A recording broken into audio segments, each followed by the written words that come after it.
Son las 8:09 de la mañana. Comienza el año y también comienzan las preocupaciones sobre el futuro de la economía venezolana. Por eso le damos la bienvenida al economista y fundador del Observatorio Venezolano de Finanzas, Ángel Alvarado, para que nos hable sobre las perspectivas económicas para el país en el año 2023. Ángel, saludos, feliz año, buenos días, gracias por estar con nosotros. Bienvenido. Muchas gracias, encantado como siempre estar con ustedes.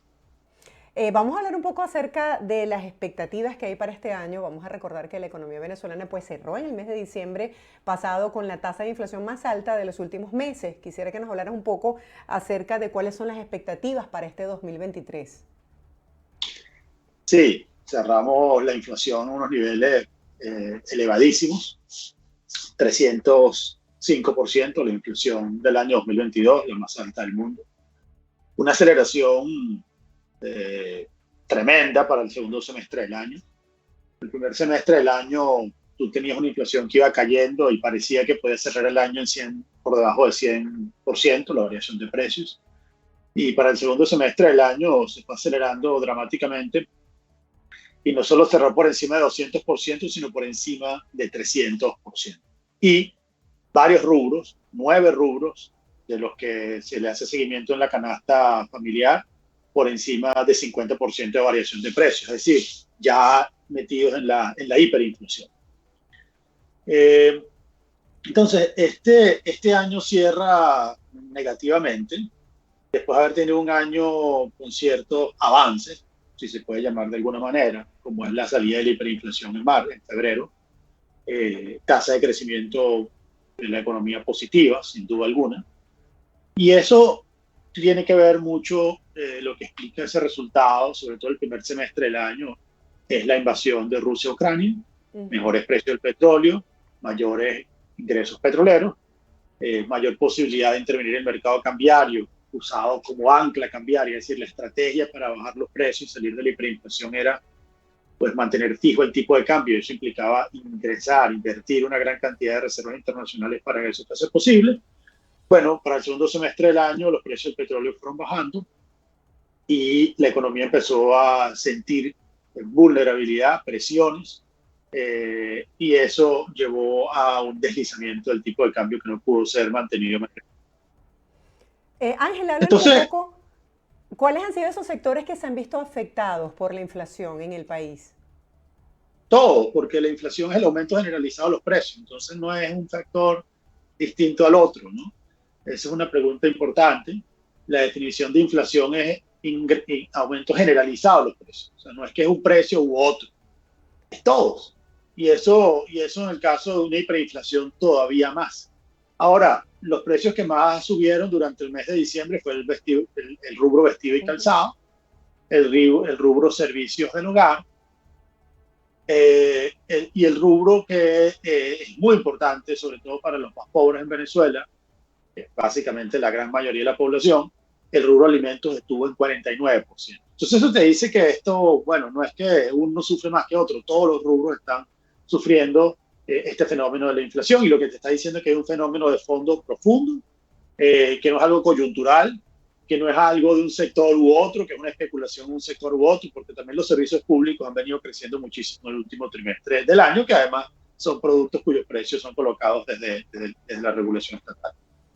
Sí, justamente te hago esta pregunta porque veía una información que ustedes compartieron sobre estos rubros relacionados con vestido y calzado que se vieron afectados en el mes de diciembre, pero también otros rubros interesantes que tienen que ver con equipamiento del hogar, restaurantes y hoteles, esparcimiento, cómo aumentó los servicios en todo este sentido. Hay esa falsa expectativa de que se vea a la gente en centros comerciales comprando o en restaurantes o bodegones, y quisiera que nos hablaras un poco qué refleja esa realidad. Hay como una especie de ambigüedad. Bueno, la inflación, una manera de verla es muchos bienes persiguiendo pocos, mucho dinero persiguiendo pocos bienes. Parece contradictorio, pero si lo ves en bolívares, yo creo que hubo una gran inyección de bolívares, que la economía no puede absorber, porque simplemente no hay crecimiento suficiente, no hay oferta suficiente, la economía está llena de cuello de botella. Y bueno, yo creo que allí también los restaurantes en Caracas son carísimos. Sí. Eh, ejemplo, el índice McDonald's, que es un índice que te permite ver qué tan cara una ciudad. Pues bueno, una hamburguesa en Caracas cuesta $15, $13 en McDonald's. Entonces, digamos, eso te dice una hamburguesa que en Estados Unidos o en otro país puede costar $3, ¿no? Entonces, eso Bueno, es lo que te ya esos dice. precios, Ángel, cambiaron. Recientemente han cambiado los precios y también se ha visto la inflación aquí en Estados Unidos. Ha sido impresionante justamente a raíz de la invasión de Rusia a Ucrania en el mes de febrero del año pasado. Quisiera que nos hablaras un poco de cómo ha afectado la devaluación del bolívar durante el año 2022 y cuáles serían los pronósticos para este año. Por ejemplo, a nivel de los empresarios, cuáles son las recomendaciones que deberían tomar en cuenta para iniciar este año 2023. Hay mucha expectativa. Bueno, la salida de Drubal Chávez yo creo que muestra gran parte de la preocupación que hay desde el gobierno de Nicolás Maduro acerca de la situación de PDVSA. El nuevo presidente de PDVSA lo que viene a reflejar es que hay un gran descontento. Yo veo una declinación en muchos proyectos, tanto en Oriente como en Occidente, como en Faja. La situación petrolera es complicada. Por esfuerzo propio, PDVSA no ha logrado levantar producción. Y esa declinación de la producción es un factor bastante preocupante en términos de crecimiento económico para la economía venezolana. La economía venezolana depende casi en el 100% de la industria petrolera, de lo que esté pasando allí. La industria petrolera te da estabilidad macroeconómica, te permite crecer la economía y te permite también mantener estable el tipo de cambio. Esa declinación de la producción es sumamente preocupante y hay una gran incertidumbre sobre si esa declinación se puede detener durante el primer semestre del año. Evidentemente, la licencia general a Chevron podría ayudar moderadamente para el segundo semestre del año. Las compañías petroleras enfrentan un entorno regulatorio todavía muy complicado en Venezuela y sin posibilidad de cambiarlo, porque no hay un órgano que pueda hacer una nueva ley de hidrocarburos que pueda ser reconocido por todos. Y eso genera pues muchísimos problemas al momento de que una empresa petrolera pueda tener mayor capacidad de maniobrar en el país. Entonces, la perspectiva petrolera es sumamente complicada desde el punto de vista de la producción. Y entonces yo creo que para este año 2023 lo más probable es que la economía se estanque nuevamente e incluso pueda experimentar algún tipo de crecimiento económico. ¿Qué pasó el año anterior? Aunque la producción petrolera se estancó, no así en 2021, pero sí en 2022, los precios del petróleo, bueno, recordarás que hubo 4 picos de los precios del petróleo en 140 en el primer semestre del año, con la invasión de Rusia a Ucrania, y eso, por supuesto, permitió alimentar el consumo en la economía venezolana y hacer que la economía creciera por encima de 2 dígitos durante gran parte del año.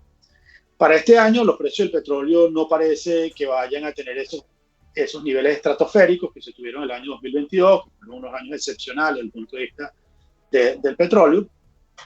Y incluso es posible que aun cuando China abra la economía por completo después de la estricta cuarentena que se vivió en ese país, es posible que los precios pues lleguen a $100 el barril, pero no a los 140 que vimos durante el primer semestre del año anterior. Entonces, esto lo que viene a mostrar es un escenario, un primer semestre bien complicado, especialmente el primer semestre del año 2023, con menores precios del petróleo, con declinación de la producción, y eso entonces va a alimentar posiblemente ese fenómeno de la hiperinflación que nuevamente está recorriendo Venezuela, lamentablemente. Si se tiene la esperanza que con esta reactivación petrolera en el país y con lo que está ocurriendo justamente con la invasión de Rusia a Ucrania, que aún se mantiene, el país pueda sentir como una especie de respiro, de oxigenación económica. Y las personas se preguntan, ¿cuánto tiempo se requiere para una recuperación económica en el país? Bueno, eso como todo depende de la velocidad, ¿no? ¿Qué tanto tiempo tardas tú de llegar de Caracas a Maracaibo? Depende de la velocidad, si vas en avión, si vas en carro, si te vas caminando. Pero bajo el Ah, panorama actual, bajo este contexto, ¿cuáles son como sí, esos sí, posibles escenarios?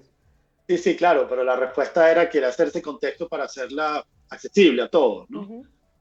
Hasta ahora, digamos, lo que hemos tenido hasta ahora es una economía que va a caminar, es decir, esperando que suban los precios del petróleo, tratando de parapetear la industria petrolera y así, evidentemente, tal vez más nunca volvamos a ver una recuperación de la economía venezolana.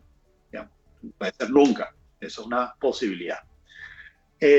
Si tienes un escenario completamente optimista y el mejor escenario, que tú puedas reformar la ley de hidrocarburos, que tengas una Asamblea Nacional reconocida dentro y fuera de Venezuela para hacer esa reforma de la ley de hidrocarburos, puedas salir del default de deuda y resolver todas las obligaciones de la República que están en default de deuda, en cesación de pago, con los acreedores, bonistas, etc. Que tú puedas tener un gobierno legítimamente reconocido por todos y que puedan aplicarse las medidas adecuadas para tener una regulación petrolera mucho más moderna y mucho más adecuada a la situación actual de Venezuela. Y Venezuela crece al 20%, bueno, eso podría permitir una década para recuperar la economía venezolana. Es decir, en el mejor escenario podría ser una década. En un escenario moderado podrían ser 2 décadas, una generación. Pero bueno, bajo la circunstancia actual y tal como han sido las políticas que se han tratado de implementar dentro de la industria petrolera como dentro de la economía general, podría ser más nunca.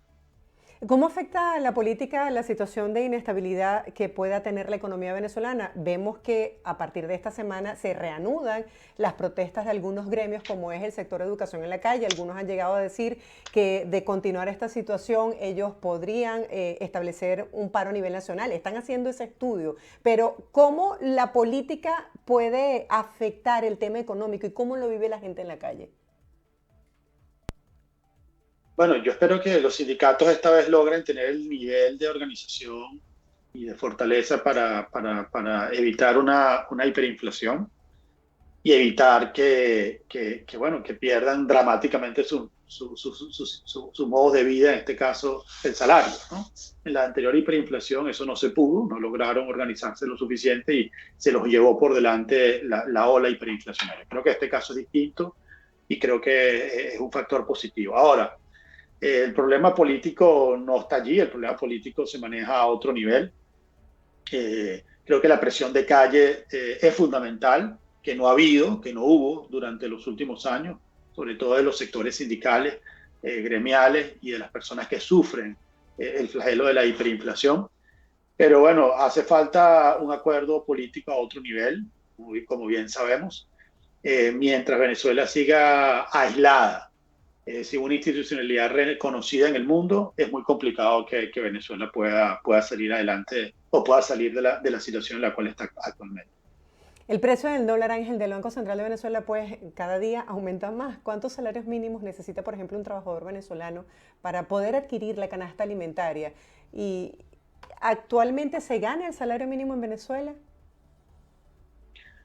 Bueno, el salario mínimo es referencia para el sector público. Son millones de personas que viven del sector público, más los pensionados. Estamos hablando de 8 millones de personas, número redondo. Es decir, muchas personas dependen del salario mínimo. Pensionados y maestros, enfermeras, médicos, policías, etc. ¿No? No se puede vivir con ese salario mínimo. Yo pienso que digamos, mis estimaciones es que en la línea de pobreza extrema tú necesitas por lo menos $25 semanales, es decir, por lo menos $100 para poder comprar una canasta alimentaria que cubra 60% de la carga calórica. Y, bueno, y necesitas, por supuesto, mucho más si quieres tener digamos, la canasta, por ejemplo, familiar completa, que nosotros estimamos del Observatorio Venezolano de Finanzas, está por alrededor de los $380 por la familia mensual. Entonces, bueno, si tú ganas $7 o ganas $5, evidentemente tienes que tener otro salario para poder subsistir, lo cual termina de colapsar aún más el sector público y termina de generar un impacto de corto y largo plazo sobre el desempeño de la economía venezolana. Ángel, si un empresario en este momento en el país que está haciendo esfuerzos para mantenerse en pie de lucha te pide un consejo, ¿cuál sería tu consejo para él en este año 2023? Bueno, el consejo yo creo que haga todo lo posible porque en Venezuela hay un acuerdo político lo más pronto, digamos. Creo que eso sería como que el consejo. Se requiere un acuerdo político inmediato entre Nicolás Maduro y la oposición que permita, bueno, una flexibilización mayor de sanciones, que permita que Venezuela pueda volver al concierto de las naciones y salir del nivel de aislamiento en el cual se está. Y por supuesto ese acuerdo implica muchísimas cosas, pero allí se juega todo en este momento para la economía venezolana. Gracias por acompañarnos el día de hoy y por compartir con la audiencia los diferentes escenarios que se pueden presentar sobre esta materia. Feliz día para ti. Será hasta un próximo encuentro. Un gran abrazo, saludos. Abrazos. Estábamos conversando con Ángel Alvarado, él es economista y además fundador del Observatorio Venezolano de Finanzas, hablando sobre las perspectivas económicas para este año 2023. Hacemos una breve pausa, ustedes no se aparten, todavía queda mucho más de Buenos Días por BPI TV.